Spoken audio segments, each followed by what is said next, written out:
And we are live. Good evening, everyone. I hope you're doing well. I hope that you had a nice weekend, a nice beginning of the week. Welcome back for another interview with a member of the European Parliament. Tonight, our guest will be Sean Kelly. So Sean Kelly is an Irish MEP. From the EPP, so from the European People's Party, so centre-right conservative in the European Parliament. He's been an Irish MEP since 2009, so that's his third mandate. He is also within the EPP the head of delegation of the Irish EPP MEP, so he's the, let's say the I don't want to say the boss, but the head of the Irish delegation. He will explain us what it entails during the interview, most likely.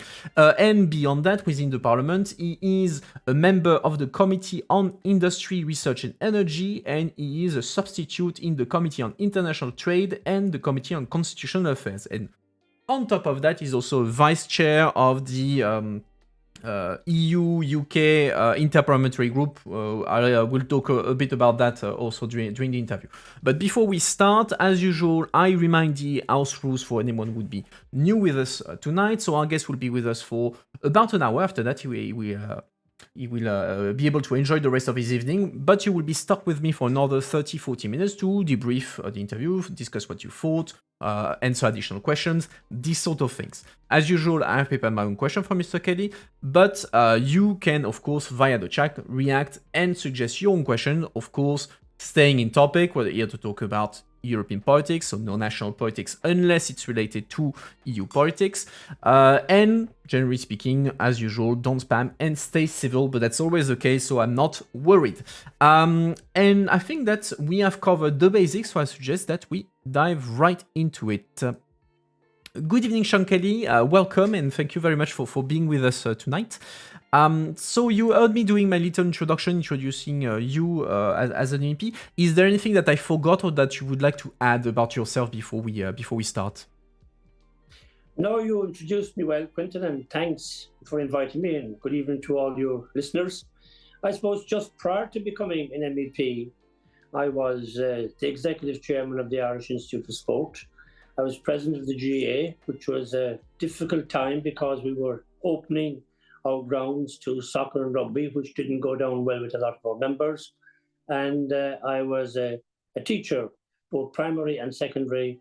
So I am not a career politician. I'm a politician because I was asked to run, and I have never been in politics other than in the European Parliament. And so why did you make the switch to politics, and particularly to European politics? What was the spark that led you to go that path after that career that you just mentioned? Well, I had a profile in Ireland, and over the years, I was asked by different parties to run for national politics, and I never did. And I thought I was finished with it. But then Enda Kenny, the Prime Minister, he happens to be married to my first cousin, Trinula. So he asked me to run in 2007 for national politics, and I thought about it, and then I said, no, I'm fine the way I am. And then he came back to me, surprisingly, to run for Europe. And I didn't know much about Europe, so I said, I'd want to make sure now I said that I could make a difference if I went there. I just don't want to be going over there just talking baloney and coming back home and pretending that I'm a mighty man.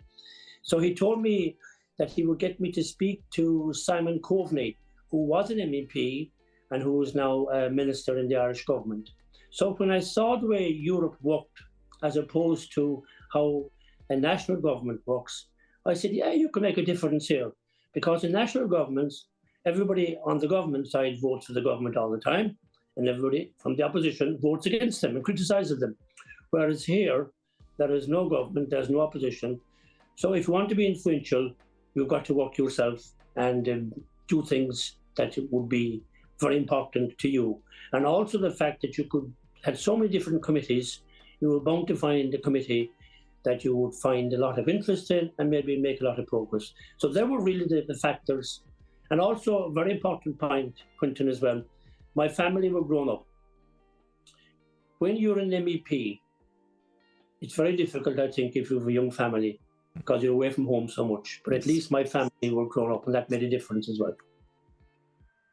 And so now it's been 14 years, nearly 15 next year. across these 14 years of mandate, I mean, when you arrived, the Lisbon Treaty was just adopted, so Parliament changed a little bit. So, what has changed the most, I would say, since you first became an MEP so within these 14 years? Yeah, it's interesting that you should mention the Lisbon Treaty, because when I came here first, we were after rejecting the Lisbon Treaty, and I detected a certain negativity, almost antagonism to Ireland. And when I looked at it, I actually could understand, because I didn't realise back home in Ireland how much work went into the Lisbon Treaty, almost 10 years of preparation. And then we're the one country who were holding it up. So I could understand that. But once the Lisbon Treaty was passed, I think the attitude changed to Ireland. Then I think when we had the presidency of the rotating council, I think that helped us. And then I think also, of course, the whole crash came shortly after that. And we spent a lot of time trying basically to put the finger in the dike and to try and keep Europe afloat. And I remember especially Michel Barnier, who was a commissioner at that time, introducing an awful lot of measures which were greeted with a lot of cynicism. But I'd say, in fairness, now looking back on it, we haven't had a recession since, we haven't had banks going bust. So a lot of what they did was good. And I took a certain pleasure in that. And I think Europe doesn't get enough credit for all the good things it has done, apart from the broader sphere of bringing peace and prosperity to Europe, since 2 world wars were fought here in the early part of the 20th century. But a lot of good work is continuously being done, which impacts positively on the economy and on people's lives. And so now, you've been in Parliament for quite a while now. You work notably in the ITRE committee, so which deals with industry, energy policy, and all that. And these past few years, actually, there's been a renewed interest in around European industrial policy between COVID, the chips shortage, and now what is called critical raw material. Do you think that there's been like a change of position of the EU, that used to be a bit naive about what industrial policy was, and suddenly it saw the light, so to say, and it is trying to catch up? That's a very good question. Now, I would say, which might be of interest to your viewers, is that when I came here first, I was given no briefing, and each MEP went into their own committees, and I was put into the Regional Development Committee and the Cultural Committee because I'd been a teacher. But when I was there for a while, I said, this is not really where the action is. This is not really where I want. And I started looking towards the Industry and Energy Committee. And eventually I got into it. And I would say my career as an MEP took off from there. But you're absolutely right. Looking back on it, Europe was naive in some respects, but naive in the sense that they were trying to create a world where everybody would be at peace and harmony. And I often hear people now criticizing, particularly Angela Merkel, whom I have here in front of me. She is a hero of mine for causing dependency on Russia for our energy. But at the time, détente, as they call it, was the order of the day, and people felt that having good relations with your neighbours would be good for them, and nobody anticipated, I think, what Russia had done in Ukraine. So I think Merkel should be absolved in some respects from at least all the blame that she's getting. But the European Union as well has grown up and matured. And as you said, things like critical raw materials, we now find we are too dependent on China. We were too dependent on Russia for our energy. So we have to be a little more self-sustainable. And I think that's really the way the European Union is going as of now. And also, of course, learning that we have to be able to defend ourselves. For the first 5 years I was here, I don't think I heard the word military or defense hardly mentioned at all. Maybe only by the Americans, who said we weren't doing enough. Now, of course, we see what has happened when Russia invaded Ukraine, and things have changed dramatically. And also, of course, when we see where China has more or less tried to have global domination, which is not good for China in some respects, but certainly not good for the rest of the world. Since you just mentioned defense, I was planning to ask that later, but Ireland is a neutral state. You're taking a bit of a step back on when it comes to military affairs, but at the same time, like you mentioned, at European level, there's been renewed interest in the European defense policies, particularly since the start of the invasion of Ukraine. So, how do you see like a European defense policy? And we're even talking now about the EU actually spending money to buy weapons to develop its weapons industry. And at the same time, as an Irish, you are a neutral state, and so you're as a country you don't tend to get involved in these matters. Yes, neutrality has served Ireland well over the years. But I think when you're part of the European Union, you can be militarily neutral, but not really politically neutral. I mean, you couldn't say that Ireland is neutral in relation to the war in Ukraine. We're obviously on the side of the Ukrainians. We give them every help. We've taken in probably more refugees per capita than the vast majority of countries. But we are still militarily neutral. But I think there's need for a debate in Ireland on what neutrality actually means in the modern era. Neutrality is fine if every country recognizes you as neutral and then doesn't go near you. But we have found Russia off our coast, checking pipelines and cables coming in from the US. We had a big hacking on our health system a few years ago. It's believed that was probably Russian hackers. So it's fine to say you're neutral, but if it's not recognized by people who would consider you as an enemy, then you have to look at how you're going to defend yourself. And that's the debate, I think, that's beginning to happen in Ireland now, and indeed in Europe. And so, this debate in Ireland, is it?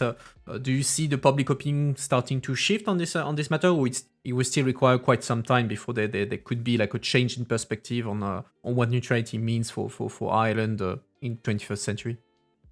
Yeah, it will take some time, and I think it's a question of not actually ditching neutrality completely, but matching it to the current situation and ensuring that we play our part as good Europeans.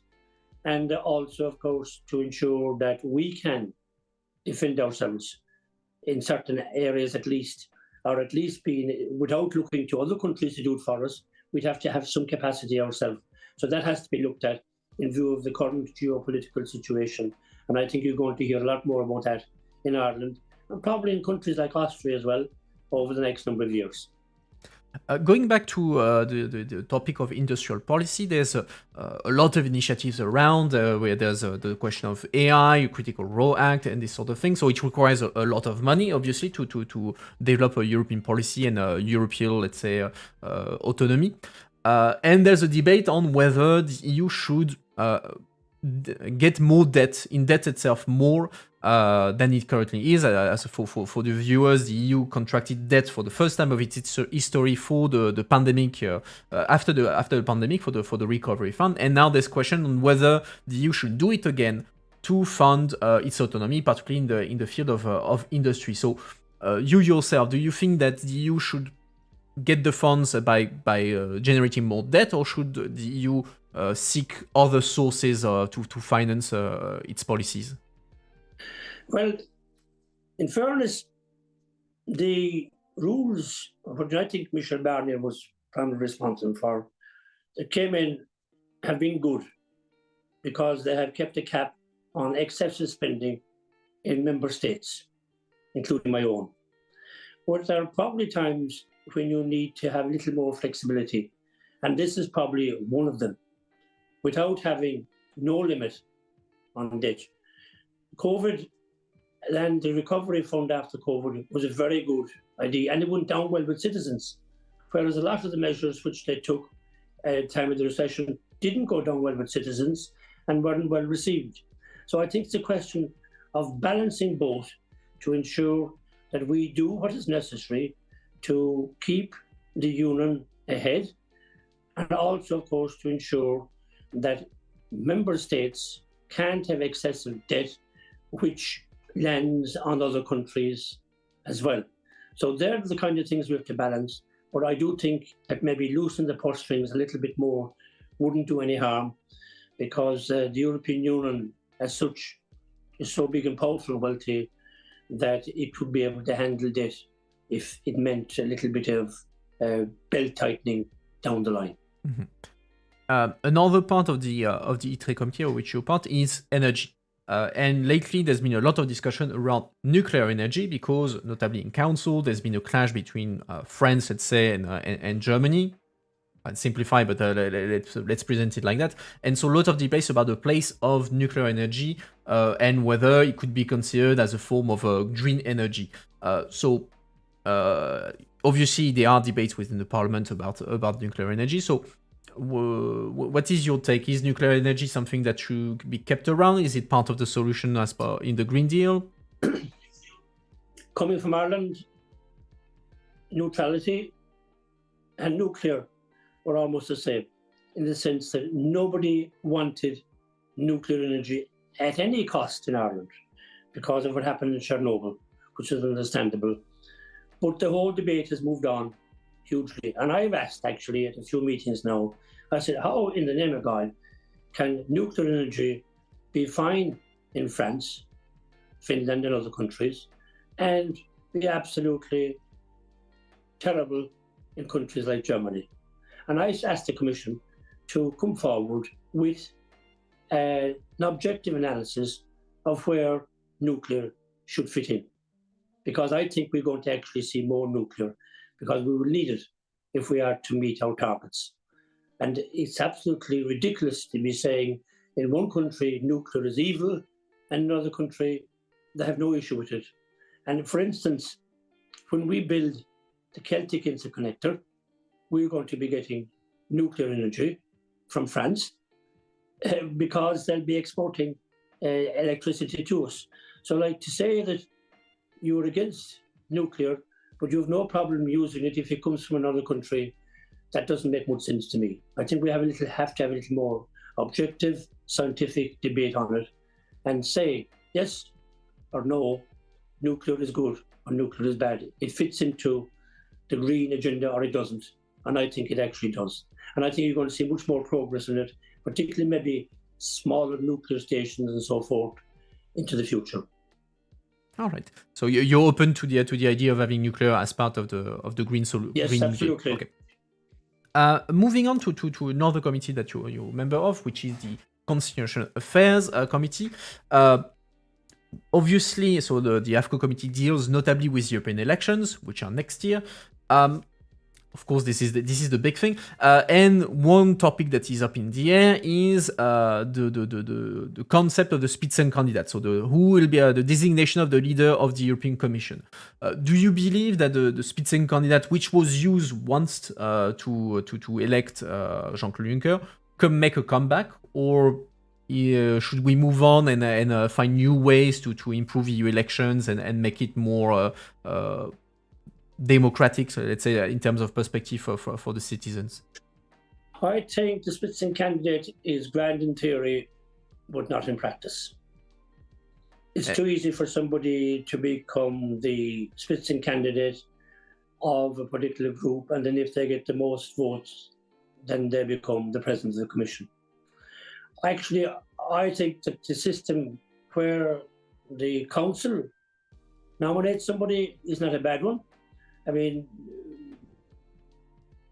if you have Prime Minister sitting around the table, I think at least they'll be looking for somebody whom they can relate with and who they can think will do a good job.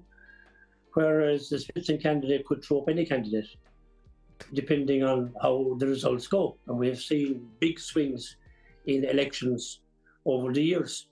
They can happen from one place to another, or one country to another, or across Europe. So it's a nice idea, but there should be more, probably, criteria involved. If you're going to go with the Spitzenkandidat, they should have to have certain experience, maybe as minister or a former prime minister or something like that. Whereas at the moment, basically anybody could be the Spitzenkandidat. And I don't think that's the way it was intended to work, and it certainly wouldn't be the best way for Europe.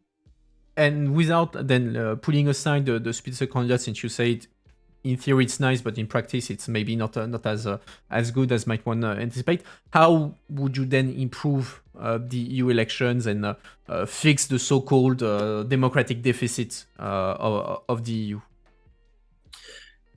That's a big challenge which we're always discussing, and particularly trying to get young people to engage and vote. And I think changing the elections next year from May to June is probably seen by some people as a way of maybe making it easier for people to vote. I'm not sure is that the reasoning, but that's what they will be telling us. But I think constant communication is absolutely vital. And also, I think we should have a debate about whether we should have compulsory voting or not. They have it in some countries. How does it work out there? We should have a good debate on it. And especially in countries where there might be very slow turnouts, it might be something to be looked at, because we have to get the message across, and we should be doing far more in schools, telling people that one of the the greatest privileges you have is to be able to vote. There are many countries around the world where there are no opportunity for citizens to vote on their sham elections, whereas we have genuine democracy, and people need to exercise their vote for democracy to work. We probably need to do far more in that line, starting maybe with young people, and also possibly looking at having votes for young people at 16 years of age rather than 18. Because I would say the 16-year-old now is more mature than I was when I was 20 or 25. And they have more knowledge, and certainly they have more access to information. So maybe getting them engaged at the younger age and tying in some type of compulsory voting, or maybe a reward for voting, or something of that nature, I think would be very important. Going back briefly to the Spitzenkandidat, because in the chat someone is saying, but in Ireland, even if the president is supposed to nominate the candidate to become the prime minister, in practice it's the parties who have each a lead candidate, like the Spitzenkandidat. So what is the difference between the Irish system and the Spitzenkandidat that you say is flawed at EU level? You mean at government level? Yes, at government level. Well, the government level operates the same in every country, where parties go for election, and elections are about trying to form a government. So when the election is over, if no party has a majority, then they try and speak with other parties to come up with a programme for government. And that's what has happened in Ireland. So obviously the leader of our party would be the person who would either be the Taoiseach or the Deputy Taoiseach. This time we've actually a rotating Taoiseach or Prime Minister, where both Fianna Fáil and Fine Gael, Fianna Fáil and Renew, Fine Gael and EPP, we had basically similar results. So for the first time ever, they decided to have a rotating Prime Minister. Micheál Martin did 2 years, and Leo Varadkar does 2 years. So I think that's fine. That's different to the Spitzenkandidat, though, because the Spitzenkandidat can be nominated through EPP group, and then people vote on the basis of not really for the candidate, they're actually voting for individual candidates who are going for election within each member state. So if enough people vote for a particular party or group, then the person who happens to be representing them would become the commissioner or the president of the commission. I don't think this might be the best way. So if I understand well, you feel that the Spitzenkandidat, the person who would be nominated Spitzenkandidat, would in reality be too disconnected from regular citizens who would actually not even know who they're voting for, because they're voting for their national parties and all that. Is that right? Absolutely. Okay. And I'd say if you ask the majority of people who vote in the European elections who they voted for, they tell you who they voted for individually. If you ask them about the Spitzenkandidat, they probably wouldn't know. So it's a bit of a shot in the dark, really. And while it sounds good in theory, I'm not sure about the practice of it. Mm-hmm. Ultimately, you have to get the best person to be president of the commission, because it's such an important position. Let's talk about the one of the many elephants in the room when we're talking about constitutional affairs at EU level, which is treaty reform. It seems pretty clear at the moment that it's not going to be happening right now. There's no political consensus on reforming the treaties right now. But how do you explain the reluctance of member states to reopen the treaties, even if everyone agrees that there should be a revision of the treaties? Europe moves very slowly. So it takes longer than you would expect to get things done. And also, of course, there are different systems in every country. In our country, there would have to be a referendum. But I do feel that movement is coming a little closer to have some treaty change, which I think isn't a bad thing. Things like qualified majority voting now is controversial, and I know in my own country a lot of people will be against it, but it's certainly worth debating. Then the defence of Europe, that's worth debating, and particularly decision making, making it quicker.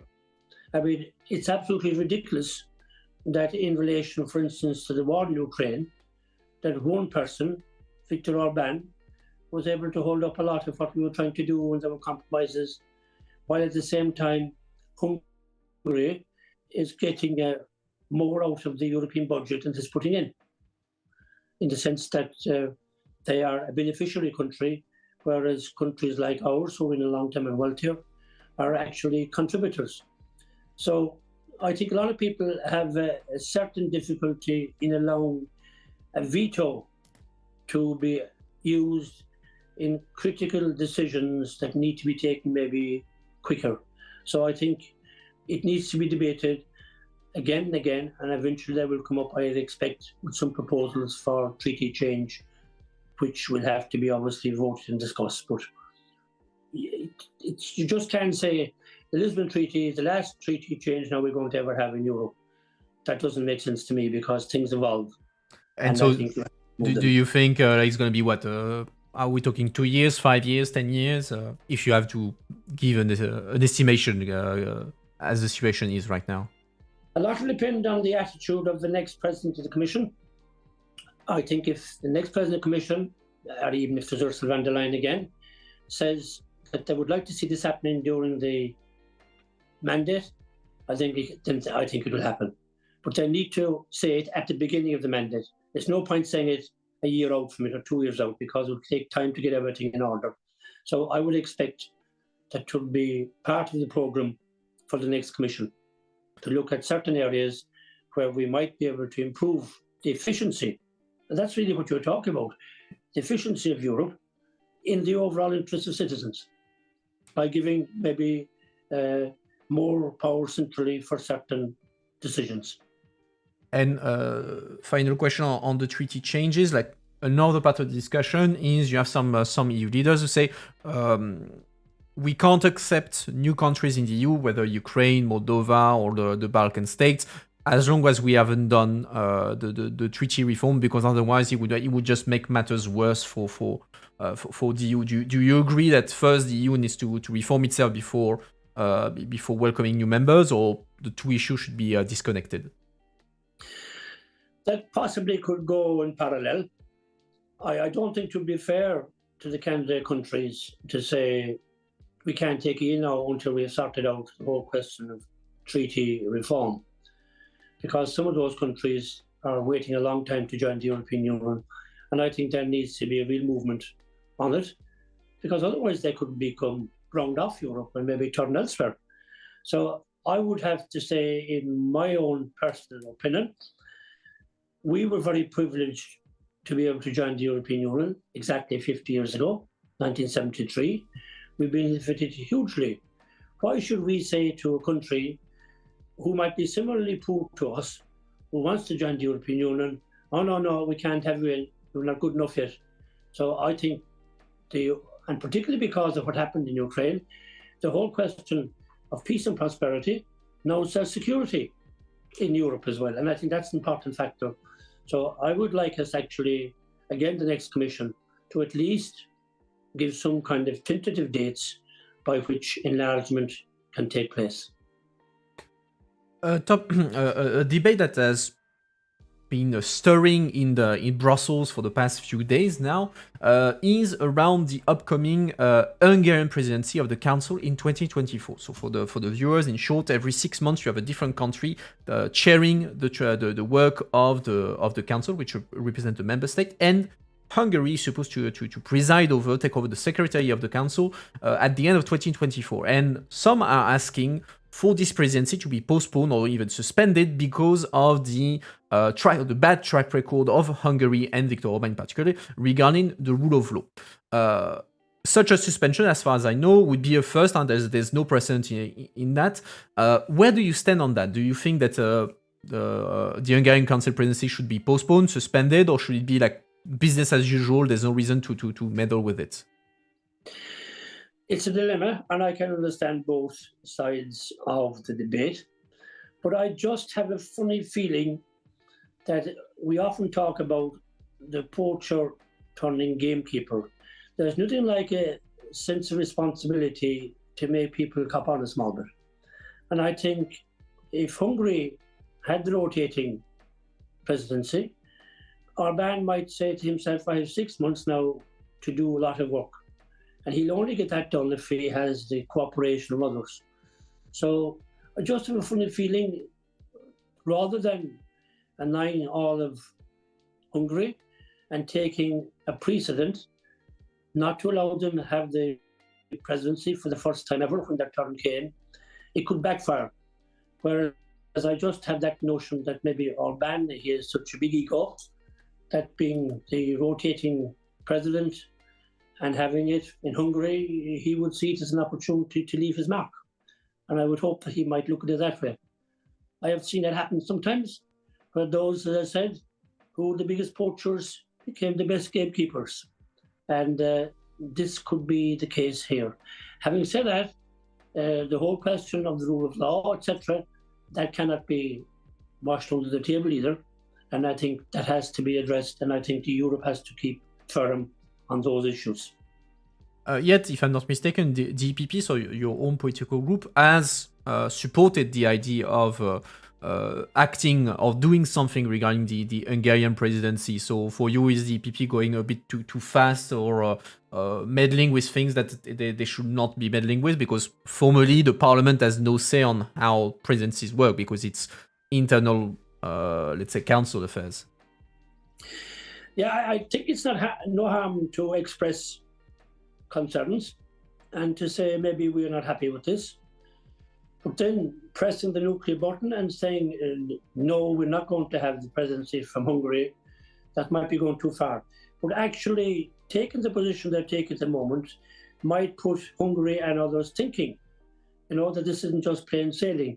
And they may have influence on them to take a sense of responsibility and to get people on board, as opposed to be standing on the outside when it suits them and standing inside when it suits them and having the best of both worlds, which is not good. It's a dilemma, but I think it's no harm to have probably both at the moment. But the ultimate decision to actually deny Hungary the rotating presidency, I'm not sure would do more harm than good. All right. It's a question of debate, really. All right. Let's move on to your position as vice chair of the EU-UK interparliamentary delegation. So basically, the group of MPs that work with MPs from the UK.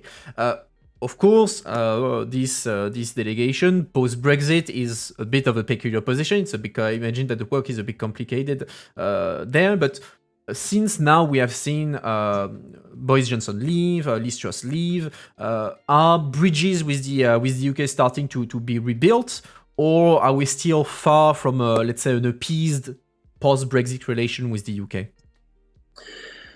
I must say I have been pleasantly surprised with the PPA, Parliamentary Partnership Assembly.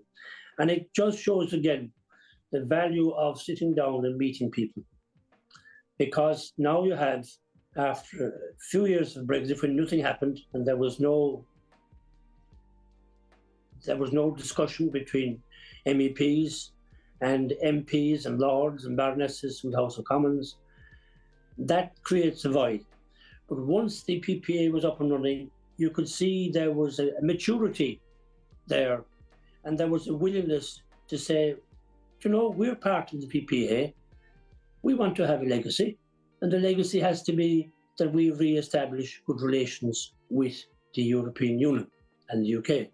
Whereas when Boris Johnson was there, he just didn't seem to have any agenda other than floating from day to day and blaming Europe for everything.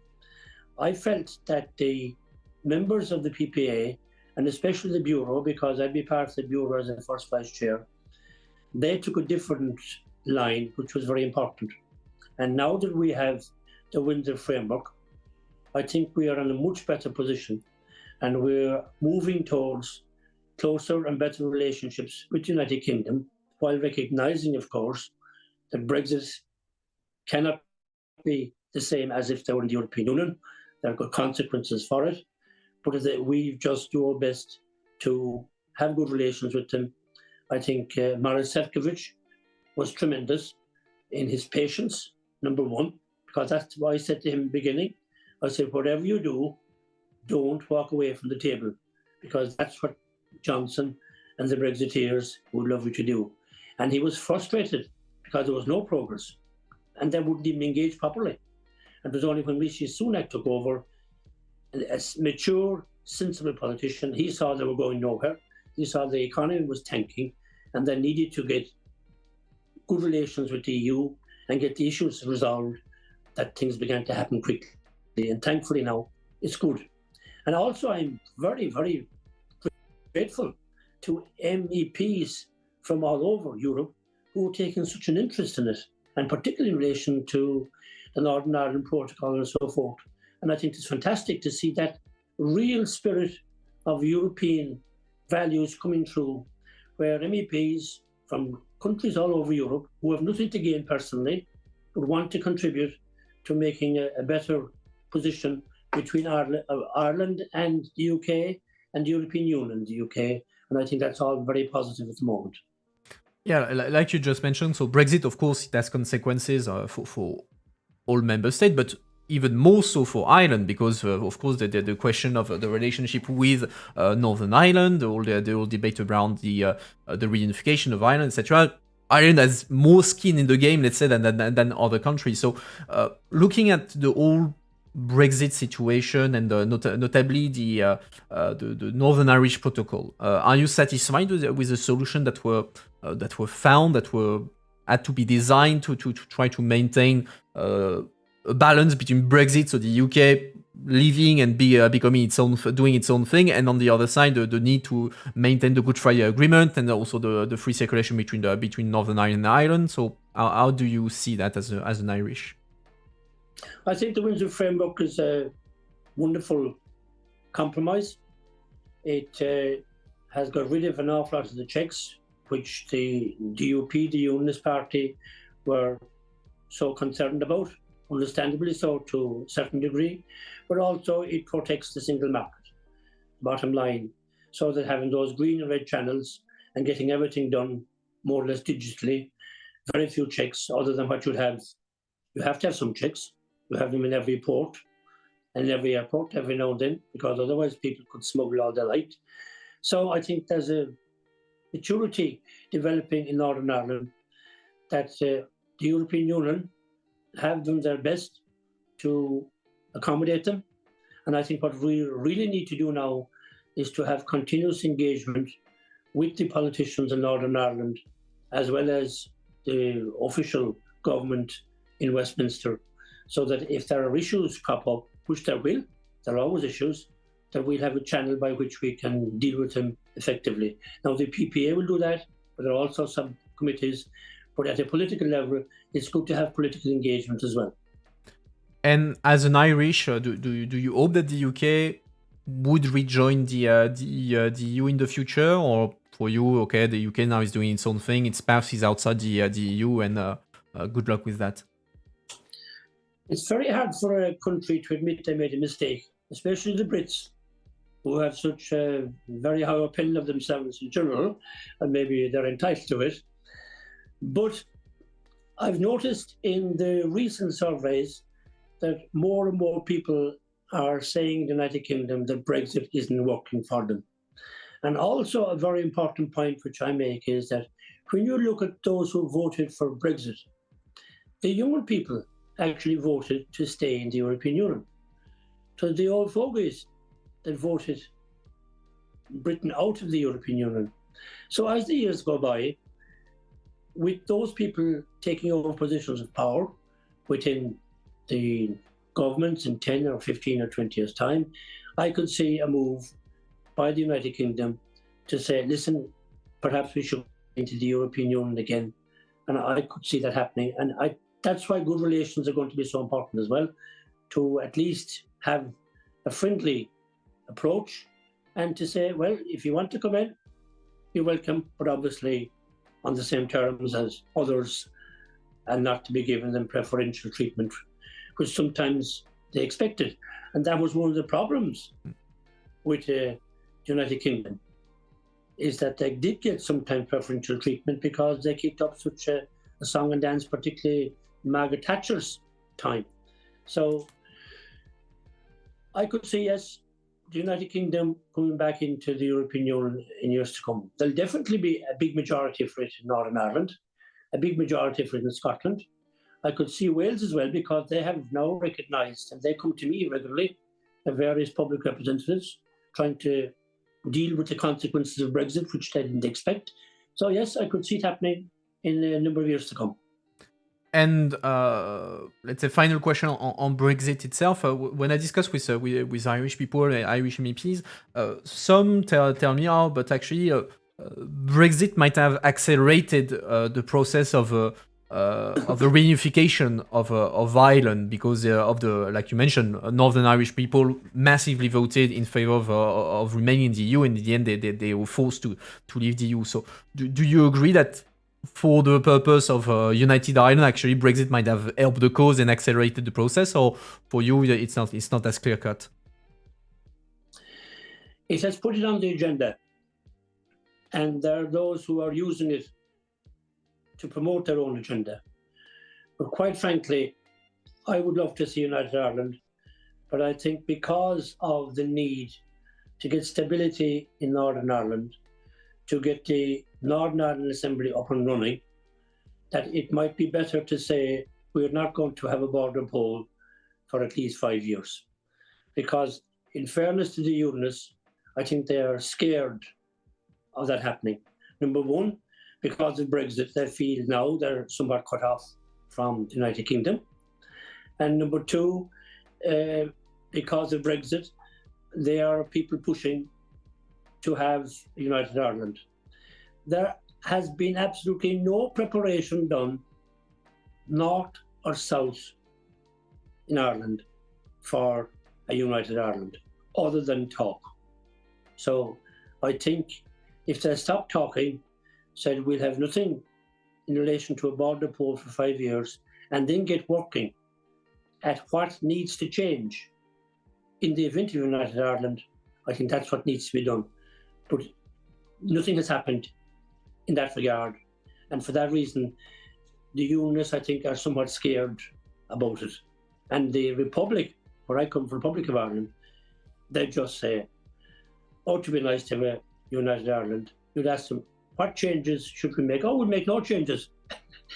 That's the level of debate up until now. So I think that it would be better just to leave it aside for 5 years. Let's get the Brexit and the Windsor framework working. Let's get the single market working for Northern Ireland, because there will be a lot of investment in it for the first time ever now, because of the fact that in the single market of the European Union, as well as their own internal market, and get the Northern Ireland Assembly up and running. That's key. And then when that's done for a few years, maybe could bring it back on the agenda again. Let's talk now a bit about the EPP, about, let's say, EU politics in general. The EPP, so your political group and your party at EU level, adopted a few months ago in Munich a manifesto saying that for the upcoming elections, they want to pitch themselves as the Farmers' Party for the 2024 elections. It has been received with mixed reactions. Some are saying that this willingness to become the Farmers' Party is a bit DPP turning its back on the Green Deal. So why DPP deciding now? Okay, we're going to take the side of farmers and we're going to represent farmers now at EU level. Well, I would say now, in fairness to Manfred Weber, ever since he became leader of our group, he's always been saying that we are the Farmers' Party. And I think it's very important for farmers to feel at least there is somebody willing to listen to their views. Having said that, I wouldn't agree at all that we'll be turning our back in the Green Deal. I think the Green Deal is absolutely vital, and I have been involved in it. I've been at 4 COPs representing our group and the Parliament. I have been a rapporteur for the renewable energy file and for the energy performance of buildings and carbon sequestration, etc. So I think the two can go hand in hand, but you've got to bring people with you, and no section should feel they're isolated or being attacked. And I think a lot of the farming community feel that, especially in my own country, because when people talk about emissions, they won't talk about buildings. They rarely talk about transport, other than maybe we need to get a few more electric cars and put in a few plugs here and there. And energy, they are talking about offshore wind energy sometime in the future. So a lot of the pressure, I think, is coming on farmers. And with the problem of food security now, I think we need to engage a little more. But at the same time, there is no free pass. Emissions have to come down for everybody. And I think that's the way to position it. But at least to be there to listen and try and understand where they're coming from and convince them also that they have to move forward. And there's a question in the chat a bit about the role of farming communities in relation to climate change. What can they do, like to reduce like the emissions of farming? Because farming is a big factor of carbon emission. That's for sure. But how can they reduce their emission while still like maintaining their activities? I think technology is going to play a huge part in it. And I've been watching, particularly over in Ireland, where there are huge changes in farming. They're using far less fertilizer, but by actually taking care of the soil, using lime, etc., they can do without the fertilizer. There are things like incorporating clover, white clover and red clover, which actually generates nitrogen itself into the crops, but they can still produce as much as they did before when they were using a lot of fertilizers. And I think even in relation to arable land, there's an awful lot going on there in developing the seeds, etc. So I think if we put more money into research and looking at ways where we can reduce methane emissions from soils, have more sequestration, improve enormously the amount of forestation, or even things like hedgerows. We have a lot more hedgerows in Ireland than in most countries, and I go from one country to another, and I could see huge opportunities to develop fine hedgerows right across Europe. So if all those things were done, I think that the farming community could still be profitable and at the same time reduce their emissions. And that's really what has to happen. And another question from the chat this time. So we're talking. We talk first about farming in the sense of growing crops, but there's also the question of animals. About I forgot the name in English. Sorry about that. But raising animals for farming, so it's something that has even more of an impact on carbon emissions. So how to act on this part, because there's no R&D involved. It's either you have a lot of animals or you don't have a lot of animals. So how do you counter the emissions of that?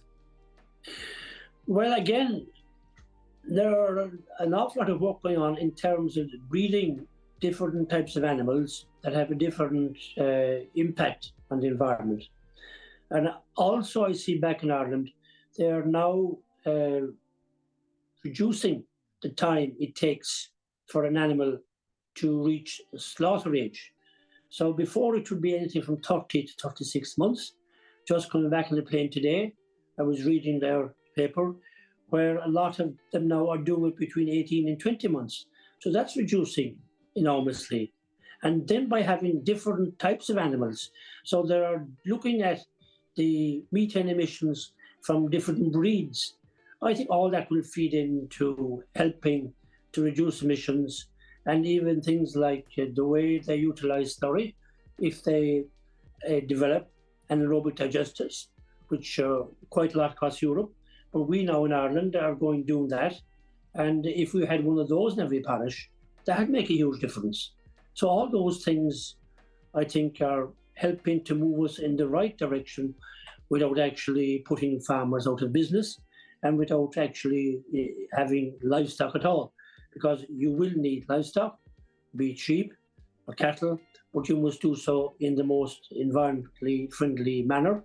And times like when you graze, how you graze, the type of soil, type of grass you have, and of course the type of animals that are there. Some are better than others, and with genotyping and all those developments now, I think you're going to see huge improvements in that area over the next number of years.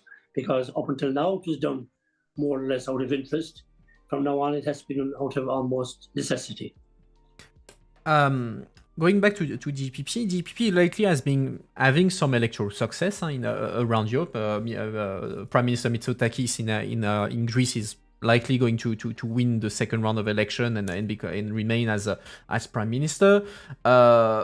In Spain, we had the local election, and we're going to have a legislative election in July, and so on and so forth. But there's been criticism again on the fact that the EPP is, in a number of countries, we've seen it in Italy, we expect it in Spain, is aligning itself more and more with parties that are more on the right and borderline far right, and so there are worries that the EPP is turning away from the center right and going in a bit more hard right, away maybe from the pro EU center right party that it is at its core. And there's concerns about. We saw the president of the SND say that it would threaten any kind of collaboration with the SND in the future, etc., etc. So, what's your what's your take on this idea of DPP being tempted by alliances with the ECR and other more right wing and borderline far right parties? Yeah, well, we're a centre-right party, and that's what we should stay. We're also very strongly pro-Euro.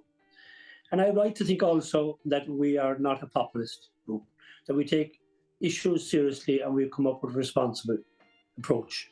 Now, within member states, as I said, they have to form governments. And once you form a coalition, you do not compromise on your principles. That has to be compromised by both, yes, but in the overall interest of a country, to give them a stable government is very important. I wouldn't have much trust personally now for the far right.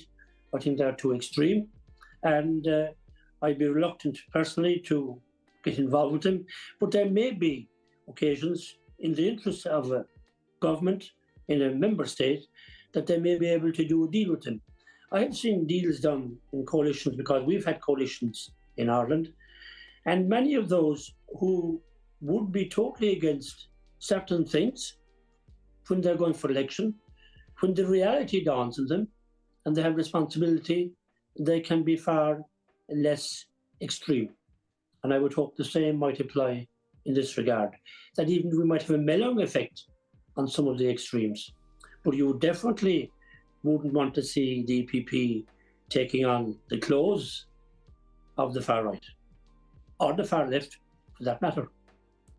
And so I hear your point about in the context of national election, because you need to form government. But if we're talking about European elections, there are talks about a potential alliance with the ECR, which creates debate within DPP, because, for instance, the Polish delegation is not so fond of its Polish counterpart in the ECR. So, if we look at EU politics, European Parliament, an alliance, let's say, with the ECR, is it something that is palatable for you, or you would have reservation? The ECR is a mixed bag. Some of them are very close to the EPP, some of them are very close to the far right. But I don't see the question of an alliance as such cropping up. I mean, the EPP will fight election on the EPP mandate, and ECR, I presume, will do the same, because the individual voters wouldn't even know who the EPP are, hardly, or the ECR. So I don't see where an alliance as such would come into it, the same as the Greens and the SND couldn't really form an alliance. I couldn't see how you could have an alliance at European level that would make a difference to individual voters. as opposed to they're voting for an individual within their own area. I mean, for instance, I'm voted in Ireland South, it's half of Ireland. I would say 99% of the people who will be voting would hardly know who the EPP was or the ECR was, and they would vote possibly on local issues, or they'd say he'd be a good man or she'd be a good woman to represent us in Europe, and that's about the size of it. But still, within the parliament, I agree with you that indeed the average citizen doesn't know what the EPP is, doesn't know what the ECR is, and so that would likely not be a factor. But if there is an alliance, right now as EU politics works, we know that files move forward when the EPP and the SND make compromises on files. That's, let's say, the bread and butter of parliamentary work. If there is an openness in the EPP to ally themselves to work rather with the ECR rather than with the SND, it moves a bit the let's say the center of gravity of compromises, or not. I haven't seen that. I mean, each file is negotiated on its merits, and even if the EPP and the ECR came together, they wouldn't have a majority. So traditionally, it has been SND and EPP, because traditionally we had a majority between us, but not anymore. But you'd have to look at each point on its merits, and I would agree the ECR would probably back the EPP more often than not. But at the same time, if you are to get a compromise, you want to have a strong compromise, and it usually involves 4 or 5 groups.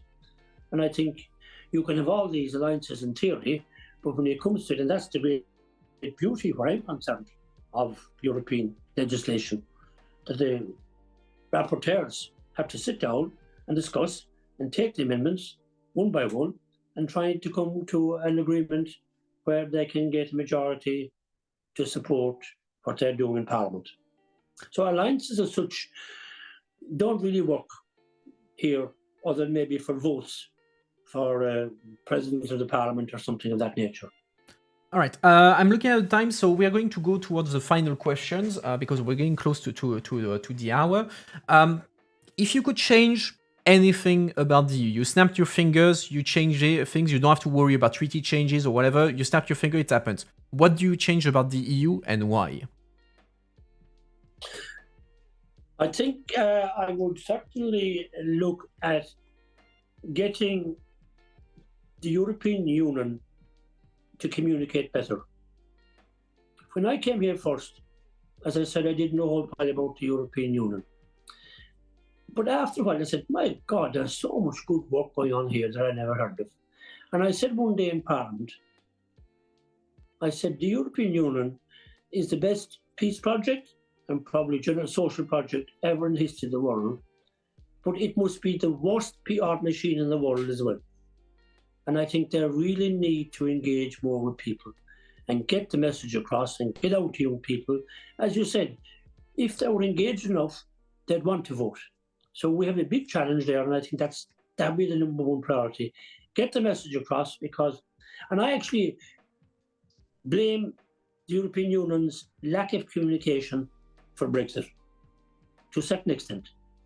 In other words, Nigel Farage and his entourage, they had carte blanche to criticise the European Union for years and years and years. They were never really challenged. So the British, all they heard was this negative attitude towards the European Union and never saw the advantages. We have an obligation, I think, to try and put that right. All right. And final questions, traditional question, and the last question on the channel. How do you place yourself in the debate on the idea of federal Europe? Are you in favor? Are you against? Are you on the fence? I think we might have moved far enough at this stage. I wouldn't want total federal Europe. I think you could turn a lot of people off. Sovereignty is important. And I think we have more or less got the balance fairly right, with maybe, as I said, some treaty change to make it more effective, particularly in decision making. I think it is the wrong time to be moving towards a federal Europe at this point in time, if it's ever going to be done. Because we have to look at what we've achieved, that more people are supporting the European Union now than there were before. So you wouldn't want to be pushing it too far either, because then there's a danger also of centralization of power, which is not the best thing either. All right, perfect. And we are 1 hour on the dot, so perfect timing.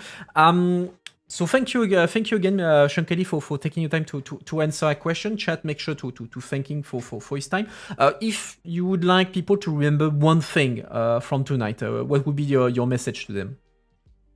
My message, I think, is that the whole question of communication and getting young people involved, I think it's absolutely vital. Because if we don't, as I said with Brexit, they're listening to negative vibes, perhaps, so easy nowadays. So we really have to get that message across and communicate more and be more accessible. And I think that's every single member who's elected to the next European Parliament has to be given the challenge of communicating more with young people what Europe is doing. All right, that's very clear. So thank you again, chat. Thank Mr. Kelly for his time. You can follow him on Twitter. We have his at just below the video feed. Stay with us. We're gonna do the debriefing. Mr. Kelly, thanks again. I wish you a good evening. I hope you enjoyed the experience on this first experience on Twitch. It was lovely. Thank you very much, Quentin. Pleasure to be with you. Likewise. Say in Irish, mille buíochas. À bientôt, as we say in French. Bye bye. Okay. All right, chat. Let's start this debriefing. Let me disconnect Zoom, and in the meantime, tell me your impressions and all that, and we'll start the debriefing. Up, I'm putting that aside. I forgot to switch off the ad, so you'll have an ad. Sorry about that. Not sorry about that. Subscribe if you don't want the ads. And thanks and Madness for the follow, by the way. All right, let's start with the debriefing. So what did we talk about in this interview? As usual, I have my notebook where I took some notes, but feel free to pitch in and ask me questions or whatever. Something you mentioned at the beginning that's I don't think we ever discussed it. It's about the impact of being, and it's something that you can apply to politics in general. The impact of being an MEP on family life. He said, "Oh yeah, me when I became an MEP, my kids were grown up and I didn't have this problem. But it's difficult for MEPs to have a family, especially young family." And that's true. It's one of the reasons why I say that I usually say that being an MEP, being a politician is probably one of the worst job in the world. Particularly if you have a family, because you don't have time for your family when you're an MEP, when you're in a politician. If you do well your work, let's say it like that, because it's definitely not a 9 to 5. Job, far from it. You work on the weekend. You have calls until late. I mean, look at that. Here we are. It's almost 9. He dropped from his plane, and then he had to do an interview with me. I'm very happy that he did the interview. But yeah, when you're an MEP and when you're a politician in general, it's not a piece of cake. Far from it, and it does have an impact on family life, and it's always a bit difficult that. I underline it because it's something that is not often thought of when you talk about politicians. Usually people are like, oh yeah, politicians are lucky, they have the big pay, they have power and all that. Sure, they have the big pay, sure they can have power, but power comes at a price, and the price often is family life and personal life. Anyway, moving on, what did we discuss? Something I had forgotten at the beginning of the interview, and when preparing the question, and actually I'm glad that he brought it up because it allows us to talk about it, is that Ireland indeed in 2009 opposed the Lisbon Treaty. So let's go back in history. If you may remember, if you're old like I am, or not as young as I am, in 2005, there were referendums in some member states, about a treaty, a constitutional treaty on Europe, the TCE. And this treaty was supposed to be the grand revolution of the EU, to modernize it, put more competencies, and bring it actually closer to what could have been a form of a European state. And so that was 2005.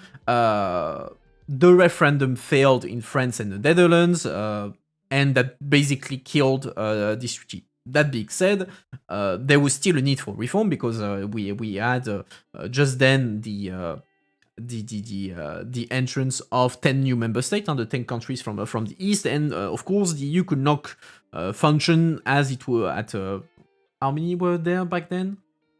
25? Yeah, something, probably 25, 24, 25. Couldn't function at 25. Could not function at 25 the same way it was working at 15. And so there was work to do a new treaty, which became the Treaty of Lisbon, which was taking from the Treaty of 2005, let's say, the core elements on majority voting and stuff like that, and leaving aside, let's say, the more purely constitutional and more symbolic stuff. And again, since it was a treaty, you had to go through referendums and all that. And Ireland actually rejected at the referendum, and people rejected the Treaty of Lisbon initially, which set out a bit of a panic in the EU on how can we deal with that.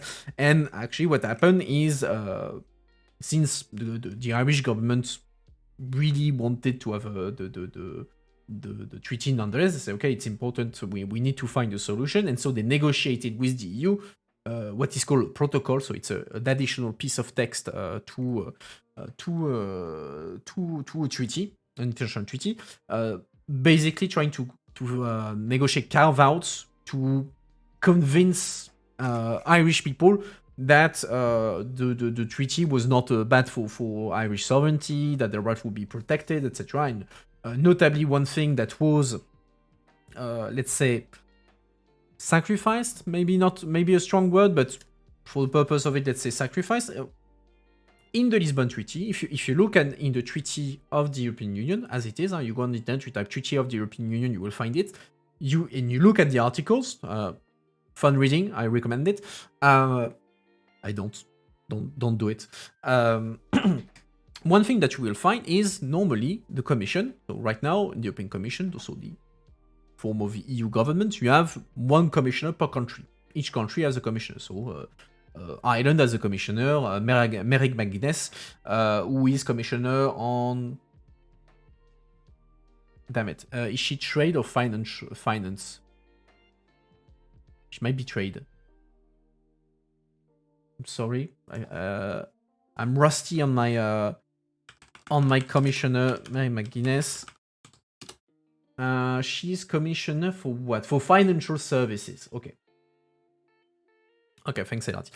So yeah, bottom line, what you need to remember is that there is a commissioner there is an Irish commissioner. But if you go in the treaty, actually the treaty says that normally there should not be 27 commissioners. There should be what should be, I think it's 2/3 of the member states, so there should be something more like 18 commissioners. So not every country should have a commissioner. So how do we go from the treaty saying that there should be 18 commissioners to we have 27? Enter the Irish protocol. So the Irish negotiated with the other countries in the protocol to basically cancel or suspend the application of this article that said that there should not be one commissioner per country, and a bunch of other things. And then after negotiating this protocol, they went back to the Irish people and said, "Oh, look, we negotiated some things to preserve the sovereignty of Ireland. Can you vote, please, now to approve this treaty?" And when asked a second time, the Irish people agreed to the treaty, and so the Treaty of Lisbon was accepted with this Irish protocol that suspended a number of things. So yeah, bottom line is that Ireland almost screwed over the Lisbon Treaty back in 2009. Another thing we discussed quite a bit is the idea that the EU must get involved into... sorry, I'm taking a drink. getting involved into military defense policy, because for now the EU does not really have a strong defense policy for many different reasons. And since the beginning of the war in Ukraine, there is a consensus that more should be done in the field of European defense. But Ireland, again, is a neutral country. And how do you square the equation of having a neutral country that needs to support a EU defense policy? And something that he said that was interesting, he said, yeah, you can be militarily neutral, so you don't have an army that is going out there or getting involved in military operations, but at the same time, you are politically, you're not neutral politically. So he took the example of Ukraine. Say, okay, we're a neutral country. We're not going to send troops or equipment, military equipment to Ukraine, but politically we are supportive of Ukraine. We are acknowledging that they are the one being invaded, that Russia is wrong, etc., etc. So it's not necessarily impossible to combine neutrality with the need to get involved, or at least to take a stand on geopolitics and international politics. But he also said that's something that probably will need to evolve in Ireland. So that's more national politics, let's say. But it's interesting to say that in his view, what it means to be neutral today might need to evolve to take into account the new circumstances, because well, world is a bit more troubled than it used to for the past couple of decades. What else did we discuss? Spitzenkandidat. I'm skipping on nuclear unless you want to talk about nuclear energy, but it was pretty clear he's open to the use of nuclear energy as part of the Green Deal. But something else that we discussed quite a bit, and I have to say I was a bit surprised, is the Spitzenkandidat. So what is the Spitzenkandidat for those of you who have a life and don't follow EU politics on the daily?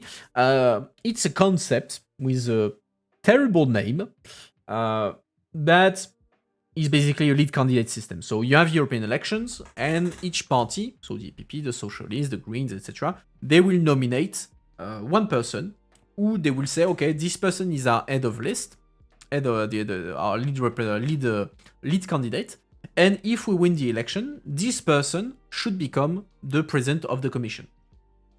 That's the principle of the Spitzenkandidat. So in a way, it's meant to democratize more the EU by allowing citizens to tell to citizens, okay, when you vote for the European election, de facto, you're voting also for who will become president of the European Commission. It's not something that will be decided then without your knowledge or without you having an actual say in this.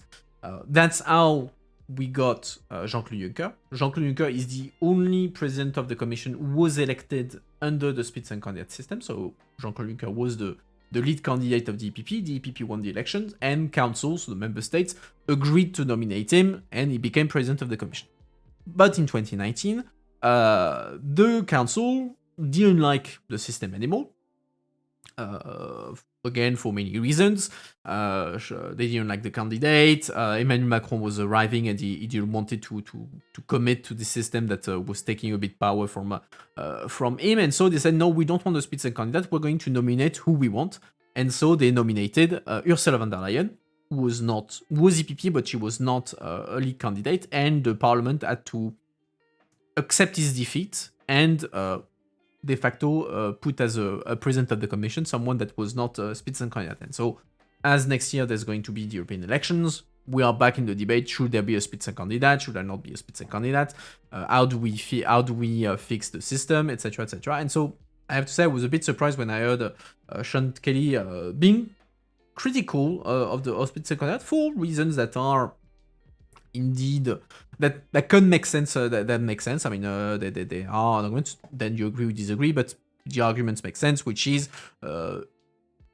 it's too easy to become a Spitzenkandidat. Like basically, it's internal politics. The party will decide who is there, but there is no requirement in terms of competencies. There is no you won't be known by citizens. Like the average citizen it's true, doesn't know what the EPP is, and in many cases they won't know who the Spitzenkandidat is, and so he said, yeah, that's not a good system.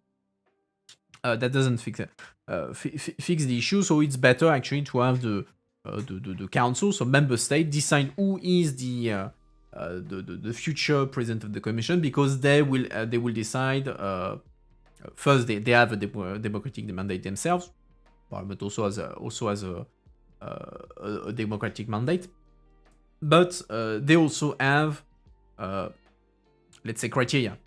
Usually, council will always nominate people who have government experience or even are former prime ministers themselves, and so who know how to manage a big administration and this sort of thing. While it's true that if you looked at the previous Spitzenkandidaten, the Spitzenkandidat for the EPP was Manfred Weber, German MEP, French president of the EPP, but he had no experience in government. He had never been a prime minister, etc., etc. So yeah, it's true that he was just, his whole political career was in the European Parliament, and that was it. So that was felt as a bit light to become president of the Commission.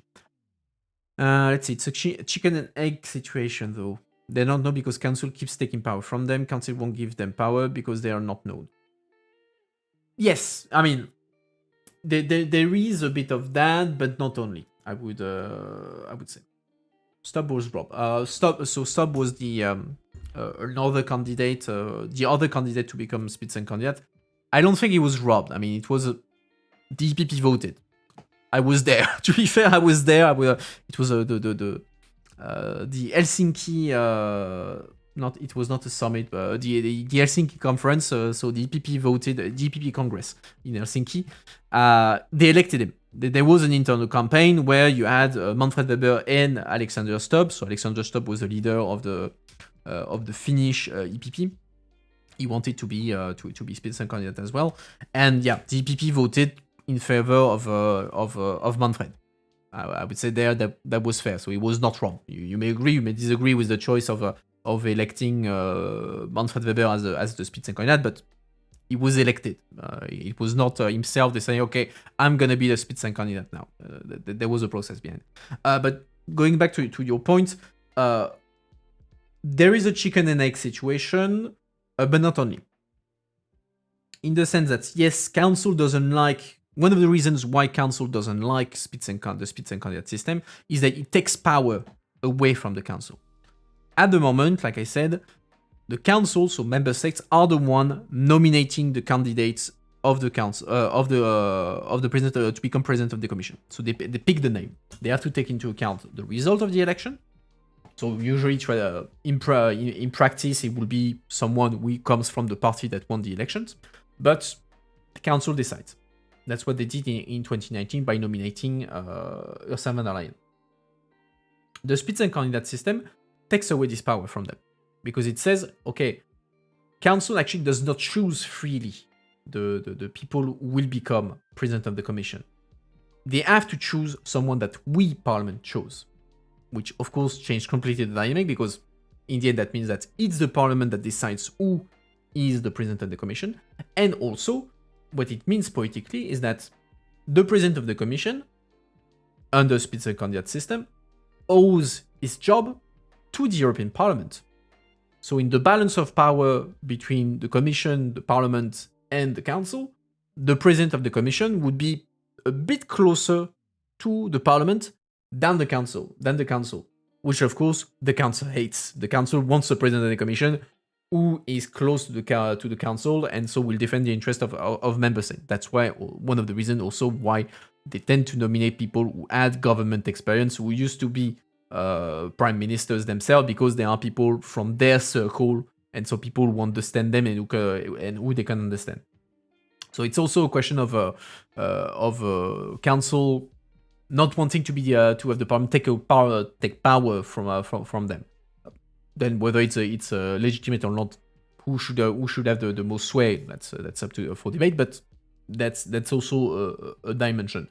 That being said, it doesn't solve the fact that it's true that you go in the street of your country, you ask people, A, what is a Spitzenkandidat, and B, what is the EPP, the SND, Renew Europe, etc. Nobody knows them.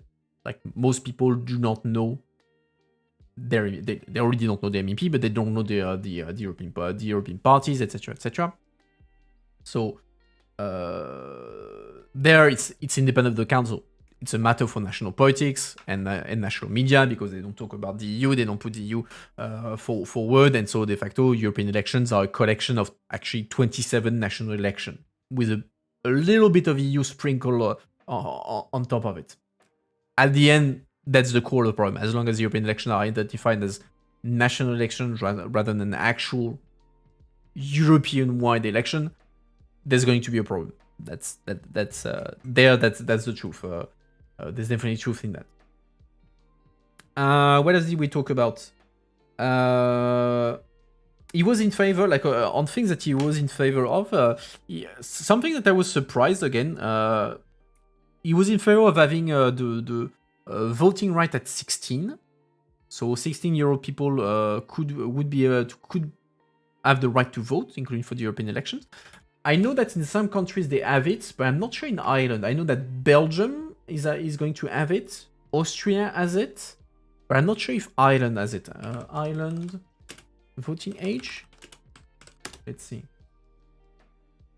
Blah blah blah blah blah. Germany also will put it at 16. I know it was part of the coalition agreement, but I don't know if they actually did it. As of 2024, okay. No, Ireland is still 18, as far as I can say. As far as I can see, at least. But yeah, he's in favor of the voting age being at 16, which is surprising because normally this is something that you see more from the Greens, from the left, let's say, than the EPP, than the Conservatives, because electoral demography being that young people tend to vote a bit more on the left, historically speaking. So the left has an interest in having younger people being able to vote, because that's going to be people that are going to vote for them. So surprising to see him like being a supporter of the voting right at 16, and also compulsory vote. So that means that you would be obliged to go to vote, which is something that exists in Belgium, for instance. And I think there's another country where voting is compulsory, but Belgium for sure. Ireland, I don't think so. Compulsory vote. Compulsory voting. Alors, universal duty, blah blah blah blah, modern era. Luxembourg. All right. Let's see. Blah, blah.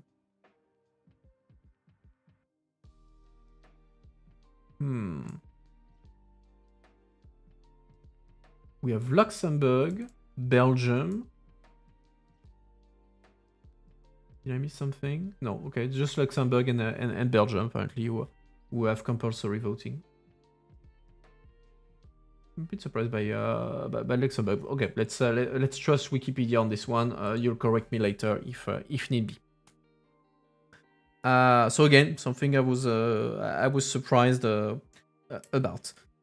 What else did we discuss? Hungary, of course. We discussed the latest thing that make us talk in the EU. So I summarized the issue very quickly during the interview, but the idea is the following: you have the Council, so the EU institution that represent the member states, your individual countries.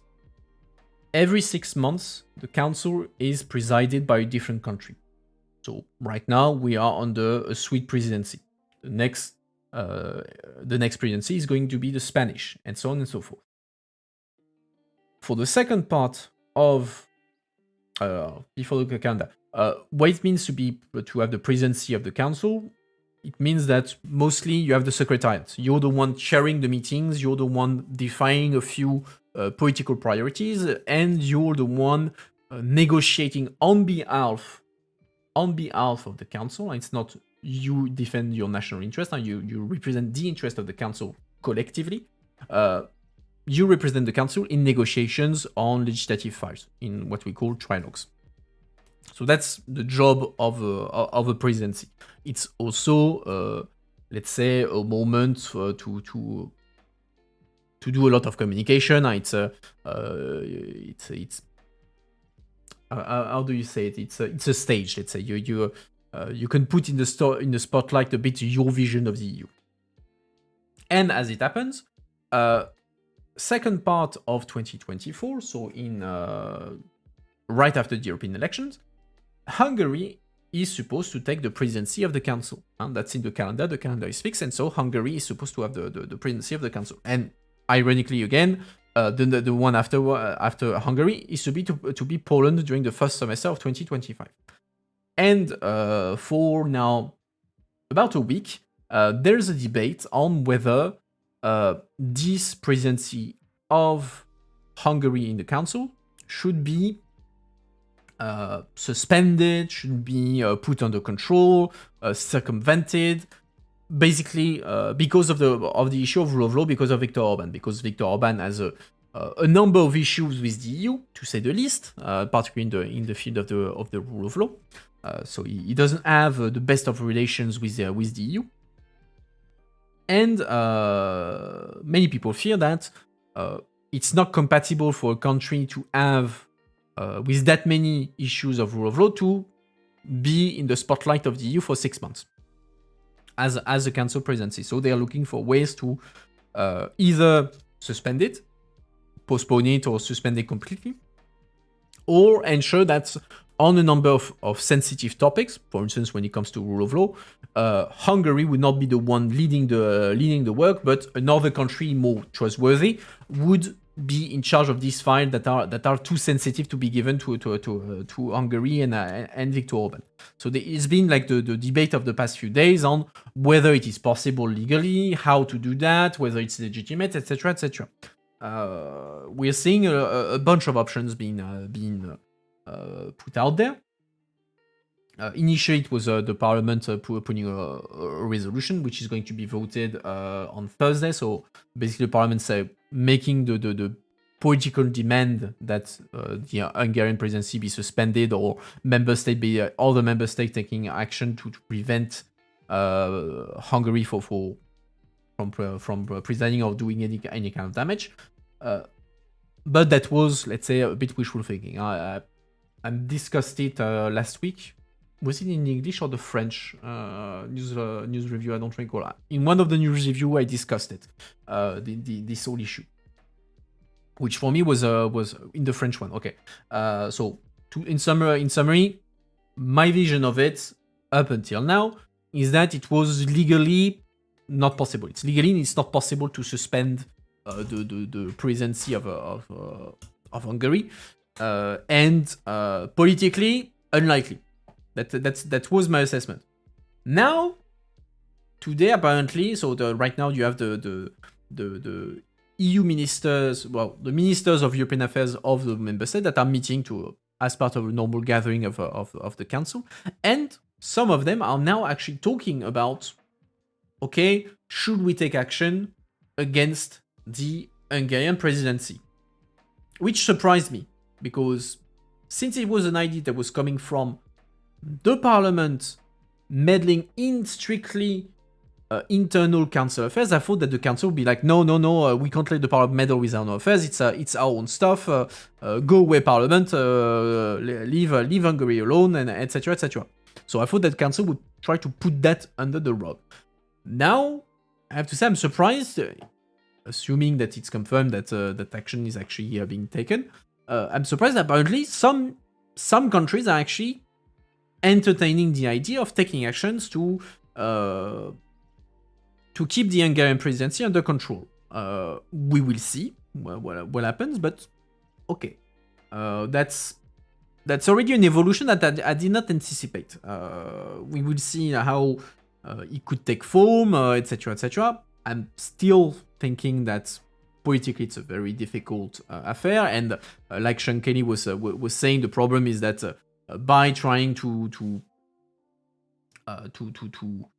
take away the Hungarian presidency from Hungary, you might make matters worse by basically feeding the political narrative of Viktor Orban. Viktor Orban always presenting Hungary as being a victim of the EU, that the EU is trying to take away the democratic power of Hungary, blah blah blah blah.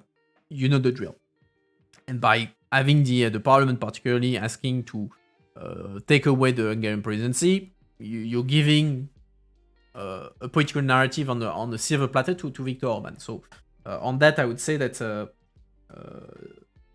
people should tread carefully when it comes to this. But yeah, that's one of the debates that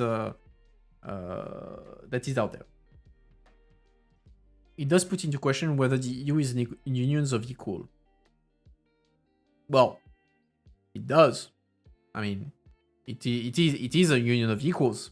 It's just that if you have a country that doesn't respect rule of law, there's a question there. The question is not whether the EU is a union of equals. The question that is being asked there is, can you have a president? Can you preside over the work of the EU if you are actually going counter the values that the EU is supposed to represent? That's a bit the argument. So I don't think it's a matter of union of equals. It's more, okay, how do you balance the work that is normally being carried out in council, etc., with the value that the EU is supposed to be represented? Because you can bet that Viktor Orban will use every opportunity he has during the Hungarian presidency to call into questions these the values that the majority of the EU considers to be the ones of the EU. He will push forward his agenda of the liberal democracy, etc. So there is a legitimate question there. Like you put on the spotlight someone who wants to basically ruin the whole thing, and likes to take the checks, but not really the conditions that go with it. So it's a legitimate debate. I would say, but whether that should mean that there should be a suspension of the Hungarian presidency, wait and see. I'm still not convinced legally of how it could be done, and politically, that's something that people should tread carefully around. Let's say. What else did we talk about? The sad thing is this Western rule of law narrative has been blown away of proportion. It really has nothing to do with the presidency, in your opinion. Yes and no. Yes and no. The rule of law, it's not a Western rule of law. The rule of law is a concept. It's an objective concept. So it's not a Western vision of the rule of law. It's the rule of law. That's how it is. That being said, the presidency, indeed, on paper, has nothing to do with the rule of law in itself. It's you chairing meetings of the council. That's true. It has nothing. It has no direct link with the rule of law. That being said, since it's a prominent position of the EU, there's a question of adequacy. Can you put a country that is disregarding the rule of law and the values of the EU as one of the leader of one of the leading position of the EU, even if it's for 6 months, even if it is at a moment where there will not be a lot of legislative activity, etc. There is a question of coherence and adequacy, particularly when you know that the person behind this presidency, so Viktor Orban, will use every opportunity to push its vision, its rejection of the values commonly recognized by the EU. So it's not directly linked, but there is a legitimate question of coherence there. and politically also it's a relevant question. But yeah, moving on. It's more about the political reforms the EP is afraid to discuss. The illegal migration, for example, that even the Swedish presidency is avoiding. But I mean, that has nothing to do with the parliament or even the Swedish presidency. It has nothing to do with any of it. Like the migration is blocked in council, so parliament has nothing to do with it, for starters.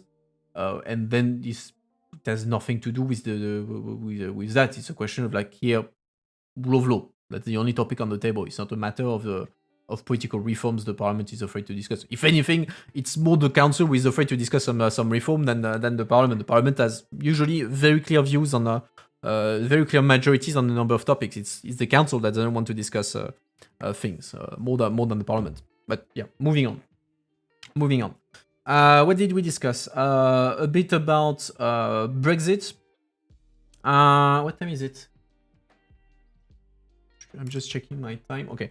Brexit. Do you want me to make a pitch about Brexit and the all consequences of it and the Northern Irish Protocol, or do you want me to move on to the next one, which is more like EPP politics approaching the elections and the relationship with the farmers and the Green Deal and the potential alliance or non-alliance with conservative, ultra-conservative / far right.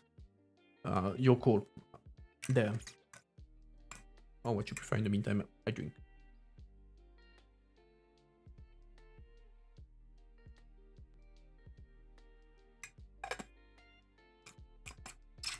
Up. No opinion. Then I will skip Brexit. I skip Brexit. We talked a lot about it in the past, and we can discuss it in the future again. The EPP, as the elections are approaching, not so much. So next year, European elections. The EPP is, of course, starting to think about its strategy for the elections. Of course, as are all parties, and something that has raised a number of eyebrows is the fact that the EPP officially said as part of its manifesto that it was going to pitch itself as the farmers' party, the party that would defend the interest of the farmers. This, even if he's right that Shankali said, the EPP has always, particularly since Manfred Weber is the head of it, the EPP has always been on the side of farmers. That's true. That's very true. Historically, the EPP is the farmers' party, and that's for sure.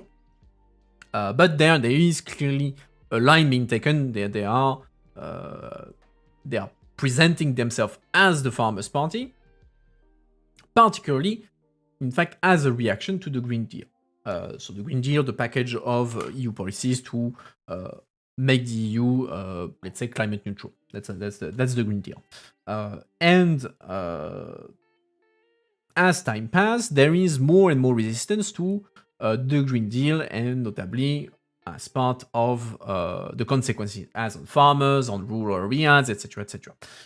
And the EPP is pitching itself more and more, if not against the Green Deal, because they acknowledge they're not denying climate change or anything. They say that climate change is real, there needs to be action taken, etc. So they're not against the Green Deal per se, but they think that the current Green Deal is going too far. It's going too far, and it's going to have too much negative impacts on parts of the economy, on farmers, on consumers, etc., etc. And so it's going too far, basically. And so by presenting themselves as the Farmers' Party, it's a way to push back against more Green Deal policies in the future, which is going to be funny in a sense, because the EPP formally still defends the Spitzenkandidat, so the idea of having a lead candidate for the president of the Commission. It is likely that Ursula von der Leyen, who is currently the president of the Commission, will be the Spitzenkandidat of the EPP. It will be a bit funny to see von der Leyen, who is the president of the Commission, who pushed the Green Deal to the front and center. She said at the beginning, like, my commission is going to be about the Green Deal. And so to ask who made the Green Deal to then politically campaign against, de facto against what she had put on the stage herself. So that's going to be interesting to see how they reconcile the coherence for von der Leyen as the election approach. That's for sure. But there is going to be definitely a theme of, is the Green Deal, are environmental policies going too far in the EU? That's definitely going to be a core topic there. Another thing that is making the headline these days is who the EPP will make friends with. Traditionally, at EU level, like we said, the core of it is not an alliance, but the EPP and the Socialists working together to find compromises. Because together they form almost a majority, and so then they can complete this majority with notably Renew Europe or the Greens, etc., etc.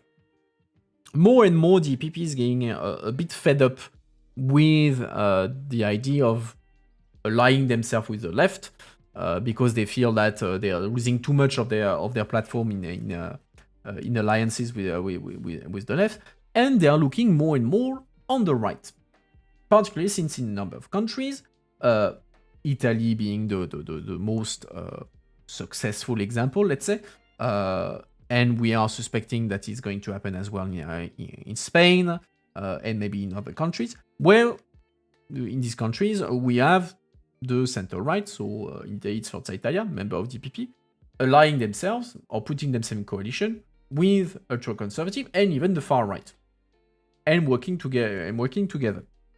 And so there are temptation force in some of the EPP, in part of the EPP, to say, well, actually, maybe we should be closer to maybe not the far right, not ID, but closer to the ultra-conservative, to the ECR, so where you find Fratelli Italiana, the party of Giorgia Meloni, when you find PiS, the party in government in Poland, etc., AfD in Germany.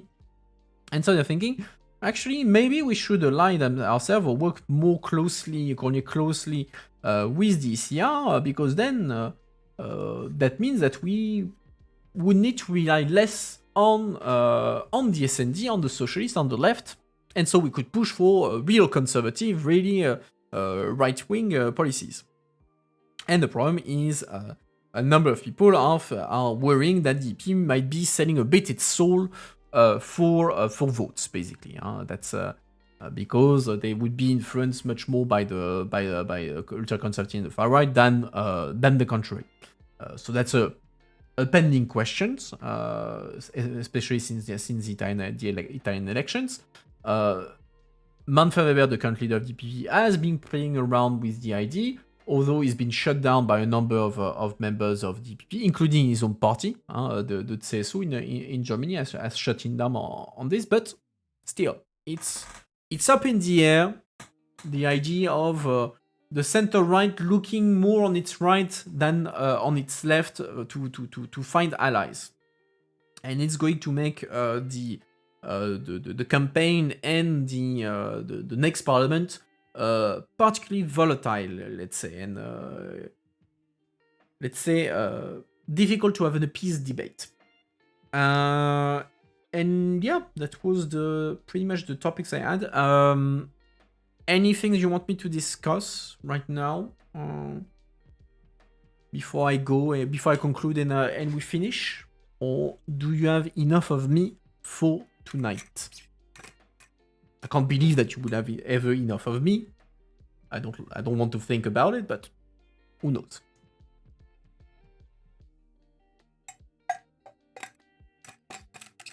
All right, no inspiration. Then let's conclude. So I hope that you enjoyed the interview. It was nice. We don't have EPP MEPs that often, unfortunately. I always find that here ironic that I don't have that many EPP MEPs, given that I used to work for EPP MEPs. But yeah, that's how it is. But I'm very happy to have had Sean Kelly with us tonight. Of course, if you like what you saw, you can follow. If you have a Prime lying around, do send a Prime my way. That's always very much appreciated, and that means no ads for you. You can, of course, follow me on my other social media, Discord, Twitter, all the good thing. Not Discord. Oh, sorry. There is Discord. It's just that the chat command, the bot command there. So click on the link. You have all my other social media where you can find the program, you can find the memes, you can find the Discord and all that. That's always good fun. So do go follow me on other social media. And next time I see you, it's gonna be on Thursday for news review in English, and then on Sunday for news review in French. And yeah, that's the program for this week. So I hope that you enjoyed. And on this note, I wish you all a good evening, and I will see you, I hope, on Thursday or at another moment. Bye bye everyone. Have a good one.